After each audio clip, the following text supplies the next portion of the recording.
Next slide. Now, applying the Secretary-Tier standards, which I know Kingston there in the spirit of those standards, you have brought that building back to life and has retained the character. It has the wood siding, was repaired, the cornice. You have appropriate windows, because I don't think that building really had any windows. The door and the transom were repaired, the stoop was repaired. So you have retained the character of not just that building, but I suspect that is a wonderful row of row houses on that street. So you certainly have retained the character overall. Now, so for local preservation, the ultimate outcome is your community, preserving its special character, incentivizing reinvestment in existing resources, and ensuring that the best of the community's past makes it to the future. It's not stopping any changes or placing buildings under glass and museum. One quote that a colleague shared with me about historic preservation, it's the basic purpose of preservation is not to arrest time, but to mediate sensitively with the forces of change. So, put another way, preservation is an effort to ensure that the past and present can coexist sensitively. A local preservation ordinance developed with the SHPO and within the guidelines of the CLG program can be a great step to ensuring that your local and unique historic character is protected while providing for the economic growth, the realities of modern living, and concerns of the property owners. And that's it.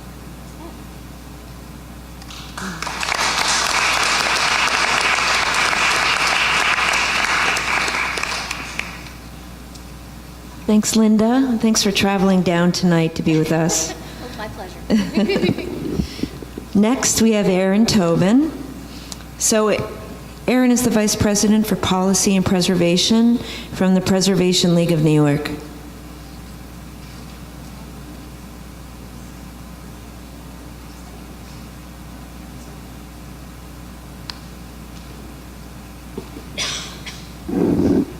Good evening, everyone. I decided not to do a PowerPoint because I just had a lot of words. You can look at that screen. My name's, as Rebecca said, I'm Erin Tobin. I'm with the Preservation League of New York State. My colleague, Daniel McKay, would have been the Preservation League representative who was here probably in 2014 or early 2015. I've been with the League since 2007, delighted to be back in Kingston.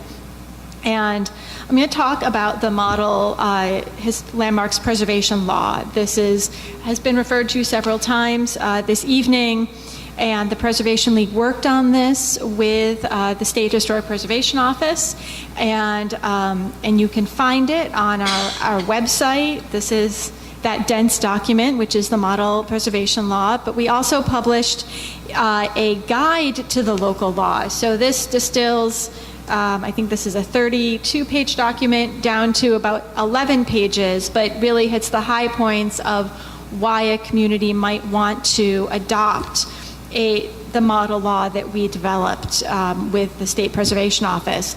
And I really think it boils down to several points, but I think about clarity, I think about consistency, and I think about professionalism.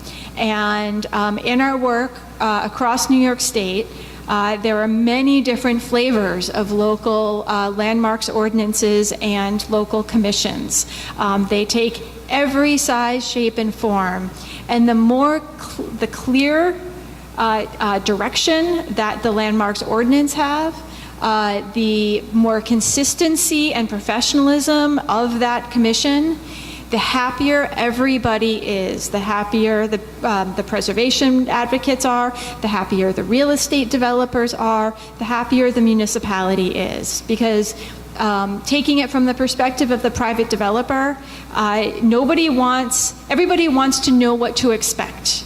Nobody wants a surprise. And it's really important that with municipal ordinances that it's very clear. And that's why a document like the Model Preservation Law is so helpful and so important, and how it nests within the Certified Local Government Program, which the Certified Local Government Program, as Linda pointed out, is all about that clarity and consistency and professionalism. So what are the core components of the model law? As Linda said, you can adopt it. Municipalities can adopt it based on what they have, based on their own needs as their own cities or towns or villages. But it has to have a purpose. And that seems very straightforward, but I think that if a community can't define why it wants to have a local preservation ordinance, then that local law and that commission is unlikely to be as successful.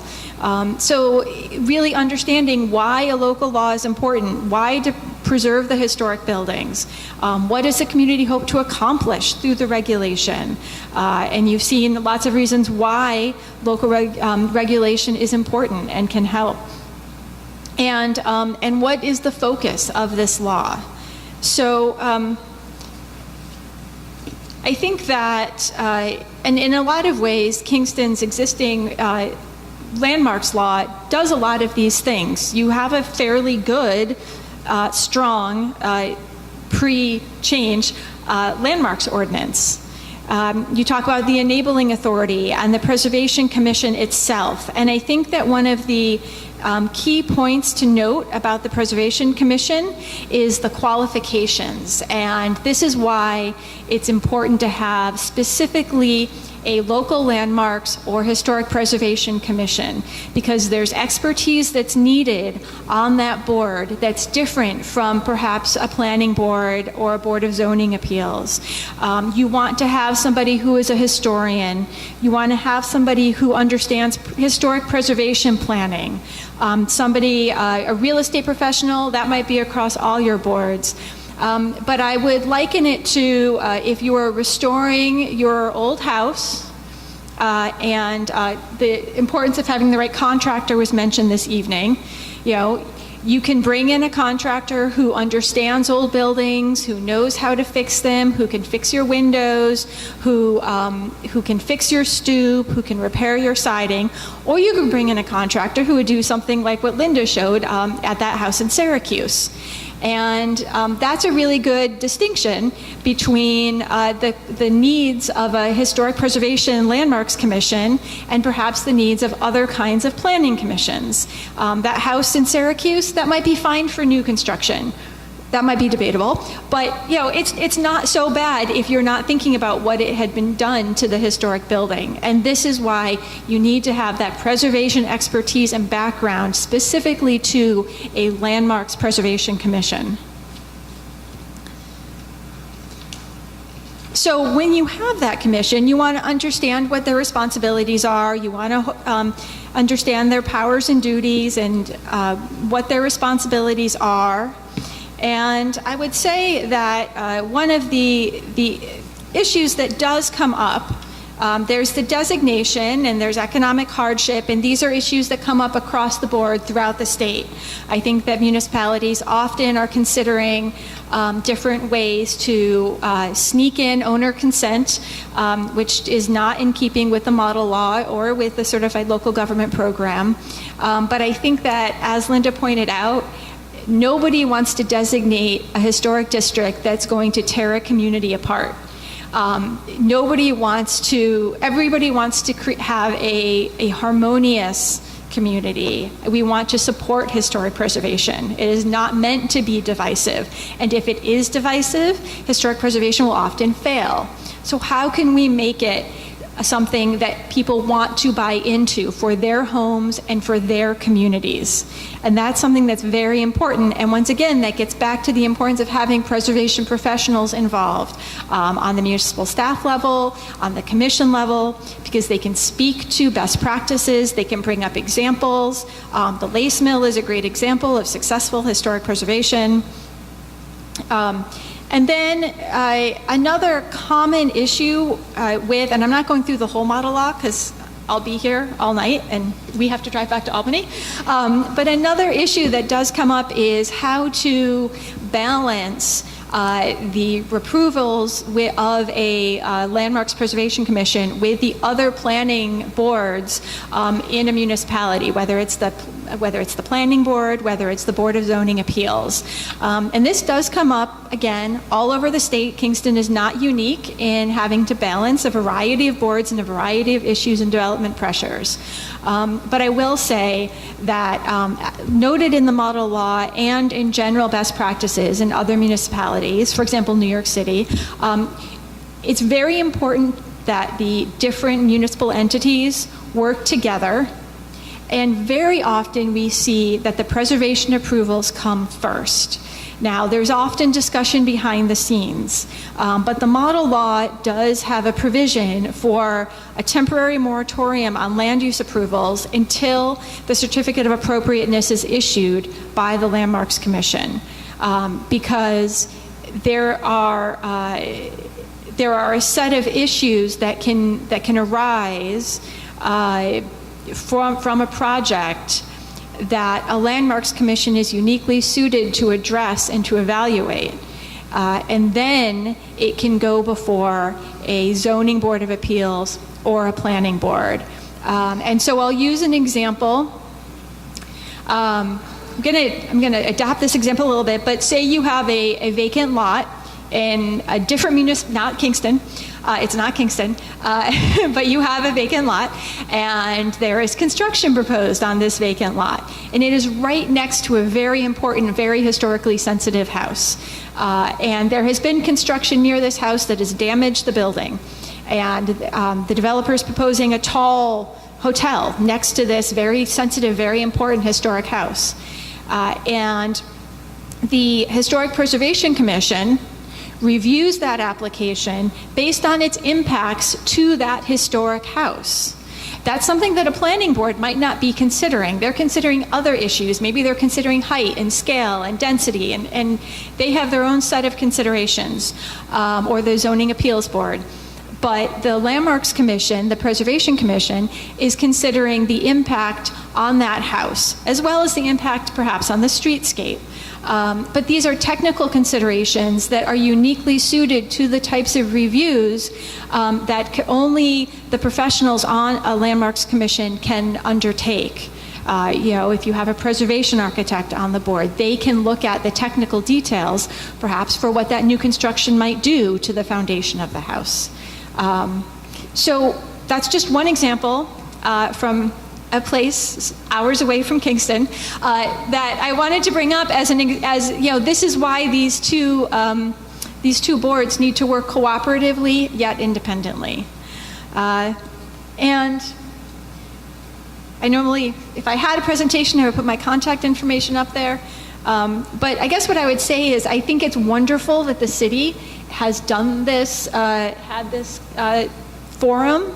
I think the turnout is fabulous. Again, working and presenting at events like this statewide, it's unusual to see such strong representation from a community on a panel like this on this topic. So it's wonderful, and I think that you should all be very proud of your civic pride and of the wonderful historic buildings you have in Kingston, and particularly to have the mayor here, I think is a very special endorsement of the importance of historic preservation and recognition of its role in municipal pride and economic development and in community building. And I have cards at where I'm sitting, and I also have, I didn't print out enough for everybody, but I have some hard copies of this guide if you would like to take one home or take a look at it. But really what it mostly does is just refer back to the model law, which is on our website. It's on the State Preservation Office's website. And if anybody is interested, you can take my card and we can have a more in-depth conversation. Thank you so much for inviting me. And thanks.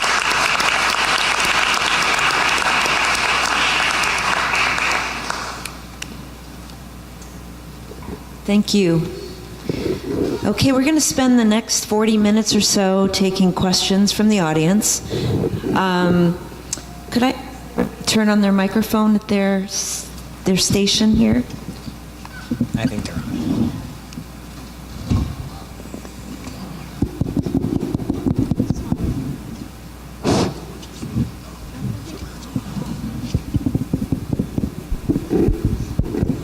Megan, you're going to help? So Megan and I are going to take us out of the room. So as we rethink the review process this evening, if you have questions for the panelists, if you could, please ask a question and try to refrain from just making a statement, just so we can get through as many questions as possible, and we can have more from the panelists this evening. We'd appreciate that. So anyone first?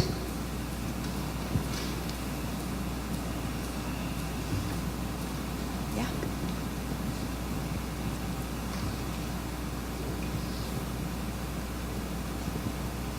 I'll stand up. Sure.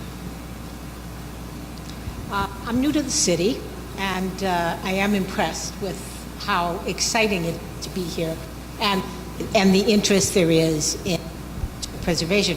I'm particularly curious about what are the projects under review. The general statement about how things work. What's being looked at now? What is on the agenda?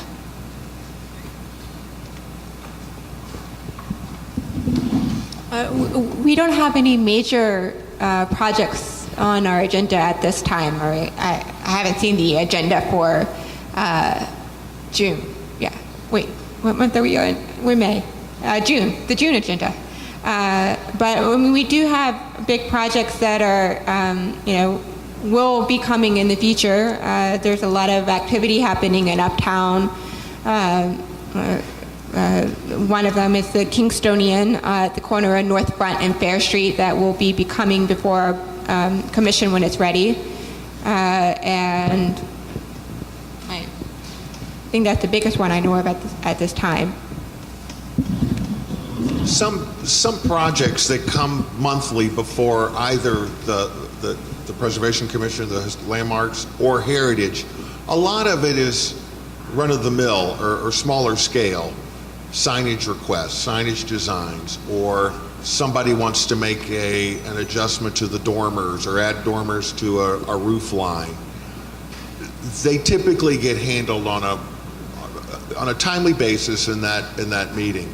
One of the major things, speaking for the Heritage Area Commission, a couple of the bigger things we've worked on lately, we did a coordinated sort of a seeker environmental review process, and one of our charges is to make sure that any kind of project along the Rondout sort of meets the criteria that were laid down about 10 years ago in what's called the Waterfront Revitalization Plan.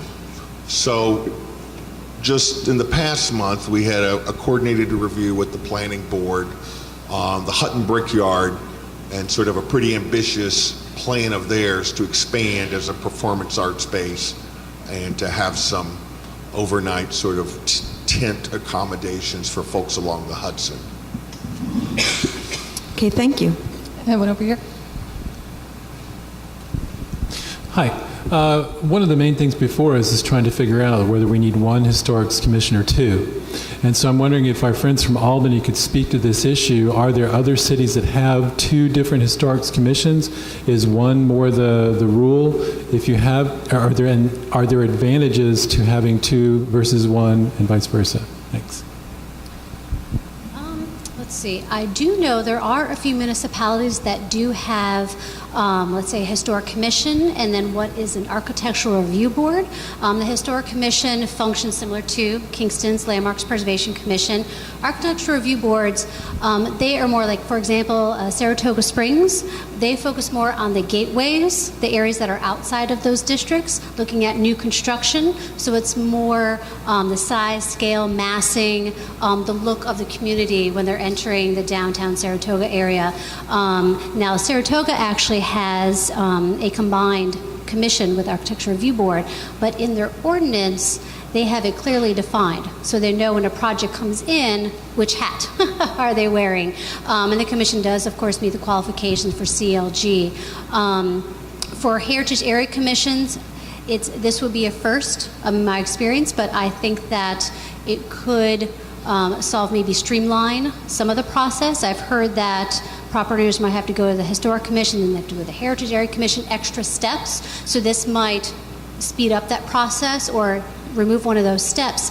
And I think that as long as the ordinance is clear, as far as when a project does come in, who has to see it, how we're reviewing this project, and the commission does have to meet the qualifications for CLG, I think it could be successful, and we will be working with the city to accomplish that. Another question? Yep, right here. I hope I can put this in a perspective that relates to the local people and the state people. When you have an area like Midtown or Roundout, which has historical preservation possibilities and already existing landmark buildings, and you get an influx of what we hear of investors buying up properties fast. And that's a side concern of mine and many people I know, that gentrification of Kingston is going too fast without oversight. How can the preservation committees interface with the mayor's office and the city council to moderate that, to have some kind of discussion about what's good for Kingston so that we don't wind up being, excuse me, Hudson, New York, or Manhattan? I think that your question goes beyond historic preservation, and I think that one of the things that the city is trying to do, and we've been focusing a lot of time on, is that with gentrification or displacement, I think is really the biggest concern, which is, I think, a byproduct oftentimes of that gentrification concept, is that we want all types of housing here. I think we need housing for every income level. I think we need to be able to have housing that can be of different types. I think we do need single-family homes, but I also think that we need condos because people want to live in different ways, I think. And so we have to have a city that can do all of that. And so one of the ways that we need to do that is, we have over 200 vacant buildings today in the city that are just sitting there, and many of them are just rotting. We're all here while buildings are literally rotting. And so, yes, we are seeing people coming and now buying those buildings. And I think what is important is that we do have processes in place with both the Historic Preservation Commission and the Heritage Area Commission and a planning department and a zoning department and a building safety division that I think is really working to try to make sure that as we get some of these vacant buildings that have been underutilized or have been sitting vacant for sometimes over a decade back into life again, what is the life that building turns into? And some of the overlay districts, some of the artist loft housing codes, some of the codes that I think we want to see happen, we already have in place. And now I think people are starting to come and they recognize that Kingston is here.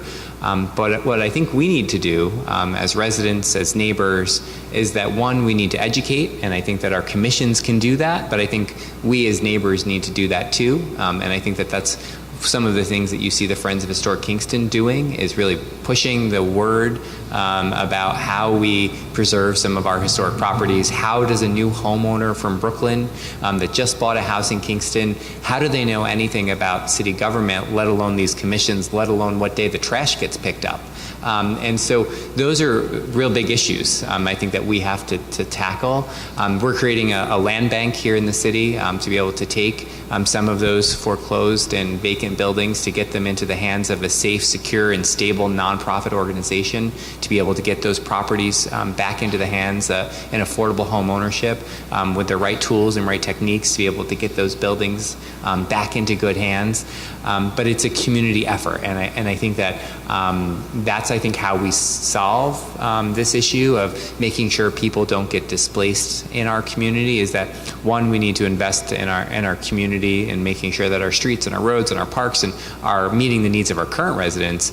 And two, I think we need to make sure that we keep things as affordable as possible. And we can do that through land banks, we can do that through easements, we can do that through getting tax credits, we can do that through making sure that if there are special properties out there still that have yet to be identified by the Historic Commission or the Heritage Area, and you as neighbors drive by this 18th century house every day and you just can't see it because it's overgrown by bushes and trees, there could be something special behind there. And I think our goal is that, if we want to identify those properties now, now's the time in order to really help make sure that we're planning accordingly for the future.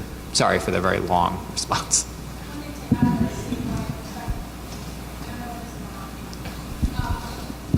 wanted to add a statewide perspective to that, and this is actually a national perspective, speaking specifically to local historic districts that studies have shown that studies have shown that local historic district designation, and specifically local historic districts, have stabilized property values across the board. So when you see big rises and dips in the graph, the local historic district stays much more on a straight line. And there are this is a big thing in New York City, density and affordable housing. But what we see in that instance is those big new high-rises, those are luxury apartments. So it's really that the local designation across the board in New York State, in Washington, D.C., in Chicago, in Boston, they stabilize property values. Great, thank you.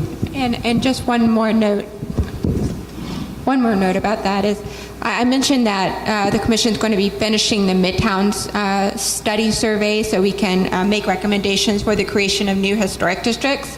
But our preservation program is only as strong as the community backing it. So if you see in your neighborhood buildings that merit designation or should be looked at more carefully, come to our meetings, bring your ideas.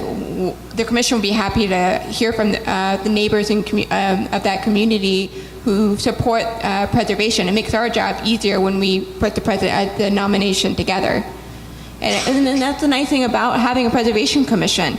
We get applicants who come to us who are new to the city and don't know the process, don't know the people, don't know the story of Kingston, and we get to have a conversation at the table talking about, this is why your building is important, this is how it contributes to the larger story of our town, and look at, meet all your neighbors.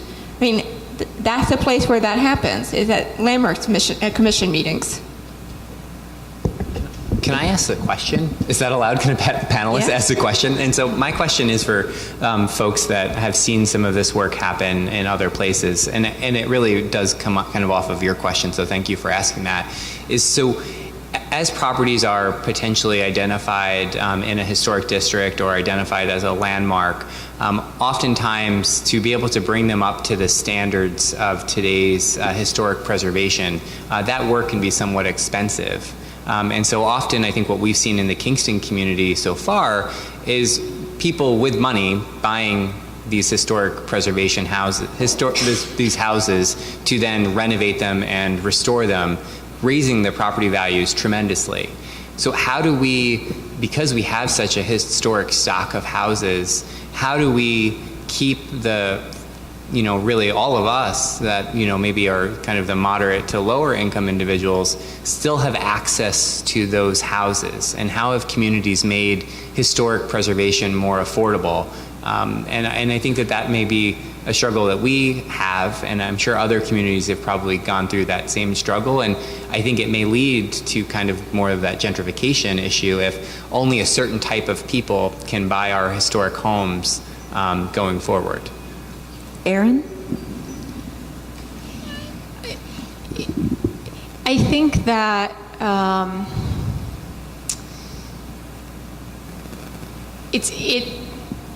there's two sides to it.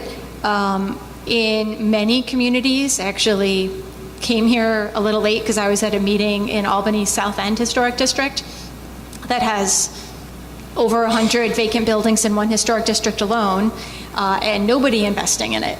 And so any investment requires the low-income housing tax credit and the historic preservation tax credit. And you might contrast that with really the only other analogy in New York State would probably be Brooklyn or New York City, where people are moving into neighborhoods that had lower property values and raising them. I don't know that that's historic preservation's fault necessarily. I think that and this was actually just a discussion I came from in Albany, also a certified local government community, where one can have some flexibility of standards and of approach. If you have a vacant shell of a house that doesn't have windows, well, you could put clad windows in or aluminum windows. You can find ways to make that more affordable. And I also think I cannot underscore the importance of the historic tax credit that we have in New York State. New York State has a historic homeownership tax credit for historic homeowners or people investing in historic homes. It is a rebate if your adjusted gross income is at or below $60,000, and it provides a lot of that initial money in. I think communities can find ways to strategize about how to turn that credit into a loan, so that the investor, the homeowner, doesn't have to put the money up themselves, at least not all of it. And there's different community loan organizations that are doing that, and there's land banks that are doing that. But I would say right now, and just looking down the river in Newburgh, for example, RUPCO is working with the Newburgh Community Land Bank, and those are low-income housing tax credit projects that use the historic tax credit as well. So I don't know. I can't say that I've seen a big issue with preservation causing the gentrification. If anything, I'm seeing that in areas where there are preservation standards, investors are using the low-income housing tax credit as a tool because they need that additional preservation or additional financial incentive. Beyond the historic preservation tax credits, Kingston does have a practice of using what's called partial assessments for property taxes. If a home is undergoing very significant renovation to the extent that it's being brought back from being uninhabitable, or it's going to be uninhabitable for a certain period of time while the renovation is going on, you can get a partial assessment for a specific period of time. So you're assessed at a lower rate, your property taxes are a lower rate. Not a lot of people know that. I think there's a better, more creative way to get that news out in the right kind of situations where, we want to see improvements in certain blocks or certain neighborhoods. We have a question over here. Thank you. Hi, I'm Hillary Harvey. I'm here tonight for Radio Kingston. Thank you all so much for being here. At the May Historic Landmarks Preservation meeting, it was suggested by Corporation Counsel that the proposed legislation that we're ultimately talking about tonight could be done in a multi-stepped process. And I'm curious, how has the proposed legislation been influenced by the model law? And what would be the benefit to the City of Kingston's historic preservation to having Corporation Counsel write the preservation law rather than adopting the model law written by historic preservationists? Steve? Mayor Noble? Well, I'm not a lawyer, but I can, give you my sense that the model law that our law was written was New York State's model law originally, and so we appreciate the Preservation League and the state refreshing the model law. I think one of the things that we came to kind of this discussion was the concept of wanting to have that one-stop shop for everything historic related in our city. And I know Hayes mentioned earlier, we're not quite there yet, Hayes. I wish I had Sue for both boards. We don't have that yet. We still have people going to Tom Tiano for one and Sue for the other. Eventually we'll get there. But my goal, with this was to take what's working now, and clearly is working because we're seeing, the preservation of historic buildings, we're seeing interest in historic buildings, we're seeing great work being done in our heritage areas, and to really be able to help streamline the process. But I agree that if there are things that we can do to strengthen our language, it's something we should look at. I do think that, especially when we're actively engaged with planning and planning decisions and using the kind of written standards as they are today, to make decisions, we have to just be careful when we're changing those standards, and because the model law may have additional standards or additional types of materials or different compositions. I think the new model law may be a little bit more specific on some of those types of materials. So we want to look at that, but we also want to make sure that we're not shifting and changing those types of materials and compositions while we're in the middle of lawsuits and things like that. And so we just have to be careful. And those are things that I think our lawyers have looked into and have talked about. And what I'm interested in doing is being able to have one heritage historic board in our community, and then be able to work with the community and work with that board to figure out at that point, how do we make it better? And how do we look at ways to make our language clear? I think trying to do both things at once could be a little bit complicated for us to kind of move through the process with. Marissa? Did you? Well, our existing ordinance is, might have followed the model law template from years prior, but it has been modified numerous times since then. So the ordinance that you see today is inconsistent, and the language it's not to the standards of current preservation practice. So I think a lot of our most challenging decisions have been challenging because there's a lack of clarity in our ordinance and the procedures are not clear. So we had actually met with the mayor, Mark Grumblatt, and I to talk about the goals and progress that the commission has been making in the past year. And one of the things we spoke with the mayor about at that time was our desire to talk about model law and see how we can use that as a basis for improving our existing ordinance. And we made it clear at that time that we really wanted to be part of that conversation. So when the Corporation Council introduced the amendments, we were a little taken aback because it was our understanding that we would be a part of that process. As I showed in a slide, 50 years ago during the creation of the original Landmarks Law and Commission, the effort of drafting that ordinance was a collaboration between the Laws and Rules Committee and the Landmarks Preservation Commission. The current amendment didn't have Preservation Commission input. That was done by the Corporation Counsel's office. So we saw it at the same time that the members of the Laws and Rules Committee saw it. So we would like to be part of that process. Thank you. Another question? Oh, I'm sorry. Oh, sorry. Linda? Wait, is this, okay, good. It keeps kind of muting, I think. I just want to point out that we have at SHPO, we have been in discussions with the Historic Commission, made aware of the proposed merging, of course, and we are starting those discussions with the Mayor, Corporation Council, and the Commission. We will be sending official comments, more big picture comments at first, and then once we have the most up-to-date version of the draft, we'll be providing detailed comments on that ordinance and making comments stating whether or not areas are in keeping with the model law, recommendations for revisions, and we'll be continuing that process and working with the city. So we have been made aware we will be working with them throughout this process because we do want to make sure that while it's okay to merge the commissions, but we don't want to miss out on the opportunity to strengthen the law and providing that clarity. The law is the roadmap for the commission, for property owners.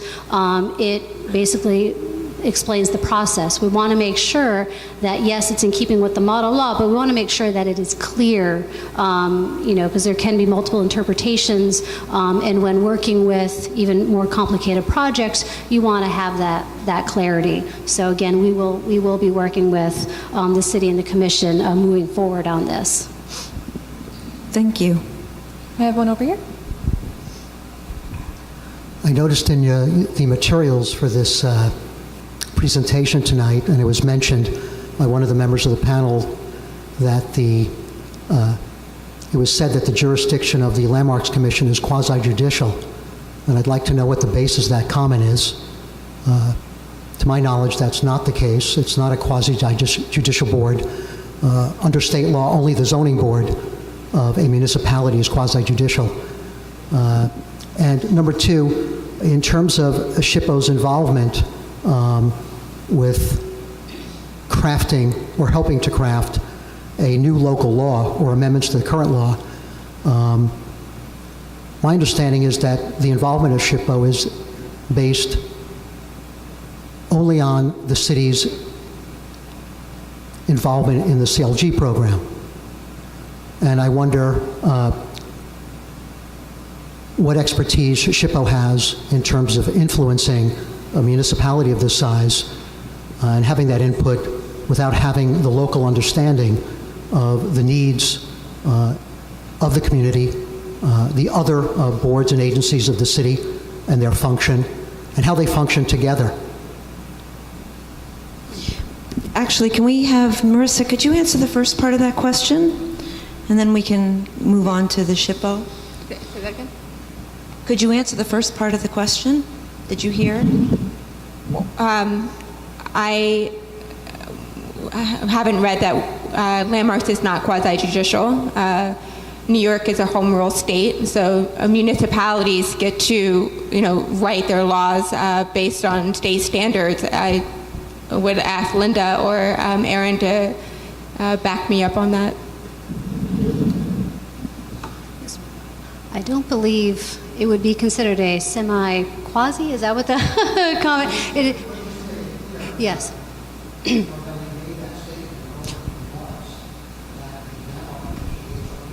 Could you give him the microphone, please, so we can hear you? Thank you. Those remarks were made by Ms. Marvelli in her opening comments, that explaining that the Landmarks Commission was quasi-judicial, my understanding is that's not the case. It is an administrative body. The only quasi-judicial agency in any municipality in New York City outside of the court system would be a zoning board of appeals. I just wanted to clarify that, and that was also printed in the materials advertising this meeting tonight, that the Landmarks Commission was quasi-judicial.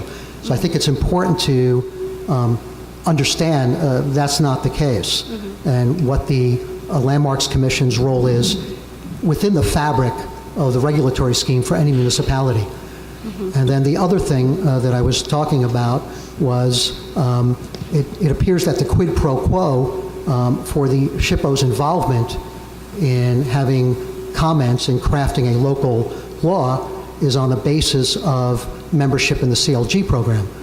And I was just wondering what the benefits are to the city of that. I saw your presentation, but in terms of the funds, for example, that come into a city like Kingston, my question would be, for a city the size of Kingston, I would wonder, on balance, whether it's worth having that type of input from an outside state agency to influence their local laws when the city knows best what works for its own municipality, and also integrating an updated law and the role of the agencies so that they work together and are more streamlined, so there's more function and less dysfunction.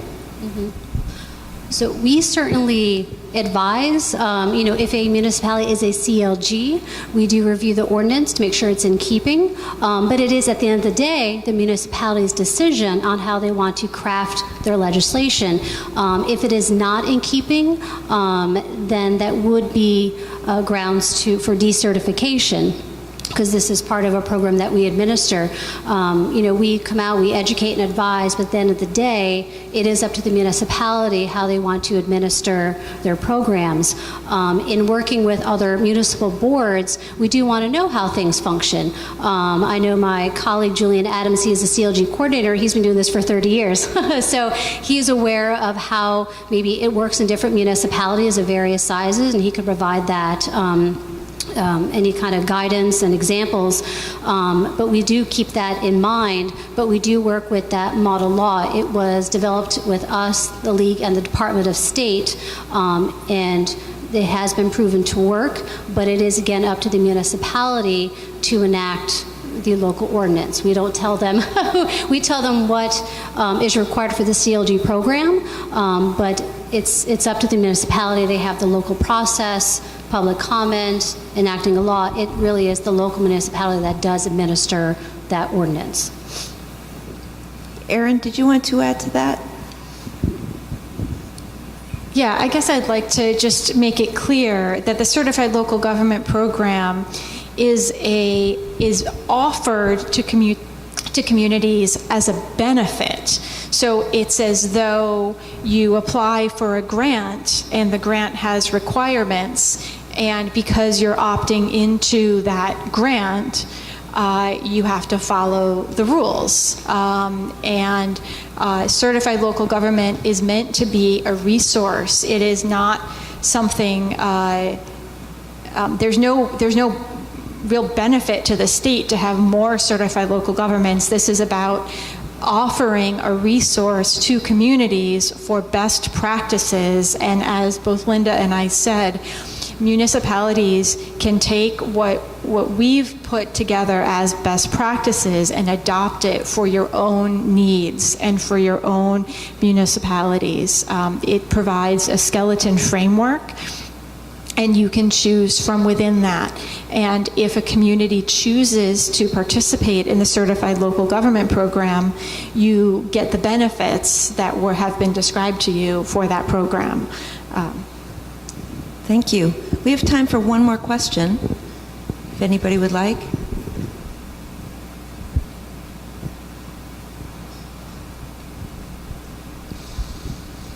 Hi, I'm Mark Grunblatt. I chair Historic Landmark Preservation Commission.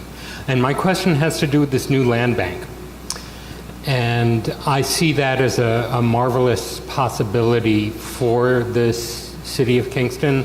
I'm familiar with programs from another state in which that city has taken vacant structures, fixed them up, rented them out, taken half of the rent that the new tenants paid, used that as a down payment to bring neighborhoods back to life in a way that is affordable to folks in a city like Kingston. Is that one of the programs that the land bank has in mind? And from folks on the state level, have you seen that elsewhere in New York State? I'm only familiar with it out of state. So we are in the process right now of, we just received state approval as the state's newest certified land bank, and so we're excited about that. We just filed our articles of incorporation and are going to be shortly in the process of opening up a board application process. That board of advisors will be helping us set up the specific programs. And so at this point, though, really anything is on the table.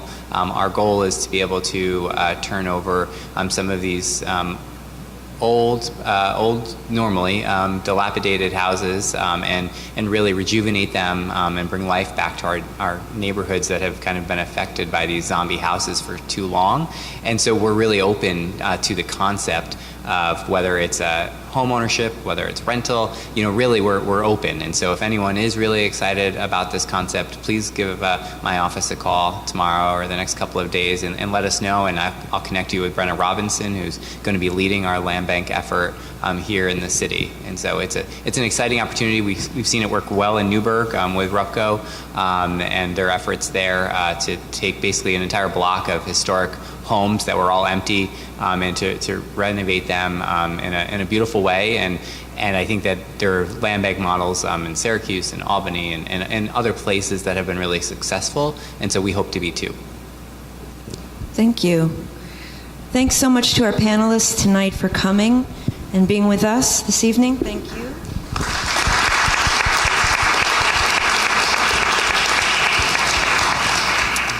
We also want to thank the public for being here tonight, and we have many elected officials, appointed officials, staff. Thank you for coming. And just as a last note, on Wednesday, the Laws and Rules Committee meets at 6 p.m. here, 6:30 p.m. They meet here in Conference Room A, where they're going to continue their discussion on the legislation, the proposed legislation. And Ward 9 Alderwoman Andrea Schott is here tonight. Can you raise your hand?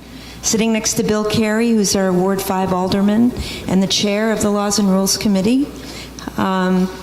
If you have comments or questions that come up, over the coming months, you can submit them to Andrea, who is collecting that information to present to the council and to the committee. And on the agenda is her email address, but it's an older city address, so my apology. Her email is on the City of Kingston's website, or if you have a pen, it's Ward 9 at Kingston.and.gov. But I'll make sure to make that amendment on the website. Thank you so much, everyone. Have a good night.